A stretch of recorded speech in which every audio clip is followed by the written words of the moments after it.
Road ஓரத்தில் இந்த மாதிரி பைப் போடுறத நீங்கள் பார்த்துருப்பீங்க. குழி வெட்டி எத்தனை கிலோமீட்டர் இருந்தாலும் ஜாயின் அடித்து போடுவாங்க. இப்போ அந்த ப்ராசஸ் தான் இன்றைக்கி நம்ம பார்க்க போகிறோம்.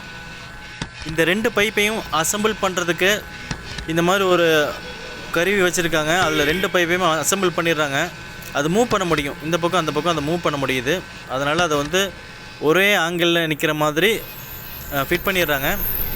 அதுக்கப்புறம் என்ன பண்ணுறாங்கன்னா, இந்த மாதிரி ஒரு ஹீட் பண்ணுற மிஷினை வச்சு ஹீட் பண்ணுறாங்க. இதுக்கு பவர் எங்கேருந்து எடுக்கிறாங்கன்னா, பக்கத்தில் ஒரு ஜென்ரேட்டர் கொண்டு வந்துடுறாங்க.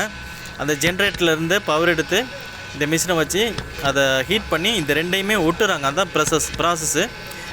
நான் கூட என்ன நினச்சேன்னா, அது 2யுமே வந்து ஒரு இரும்பை வச்சு ஃபிட் பண்ணுவாங்கன்னு நினச்சேன். இல்லை, இதுன்னா அப்படியே உருக்கி ஒட்டுறாங்க. அந்த ப்ராசஸ் பாருங்கள். இது கிட்டத்தட்ட ஒரு 5 நிமிஷம் ஒட்டுது. இதை நான் வந்து நல்ல வேகமாக ஸ்பீட் பண்ணியிருக்கிறேன் இந்த வீடியோவை.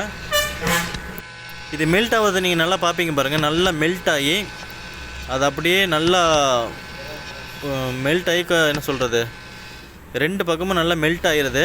மெல்ட் ஆனதுக்கு அப்புறம் இவங்க என்ன பண்ணுறாங்கன்னா, இதை அப்படியே ரிமூவ் பண்ணிவிட்டு திரும்ப டைட் பண்ணுறாங்க. ஒன்று வச்சு டைட் பண்ணும் பொழுது அந்த மெல்ட் ஆனதும் சேர்ந்து குளிர்விக்கப்படும் பொழுது கொஞ்சம் அதுவே ஒன்று ஒட்டிக்கிட்டு இருக்கும் பொழுது கொஞ்சம் லேட்டாக அந்த 2 மெல்ட் ஆனதும் ஒட்டிக்குது. இப்போ பாருங்கள், இது நல்லா மெல்ட் ஆகி பாருங்கள், நல்லா வந்துருச்சா. இப்போ இது 2யுமே வச்சு டைட் பண்ணுறாங்க. டைட் பண்ணி நல்லா ஃபுல்லாக டைட் பண்ண மெல்ட்டான 2 பிளாஸ்டிக்கும் சேர்ந்து ஒட்டிக்குது. ஒரு சிம்பிள் ப்ராசஸ் தான் இது. சரியான லைனில் வைக்கிறதுக்கு தான் இந்த மேலே இருக்கிற டூல்ஸ் எல்லாம் தேவைப்படுது.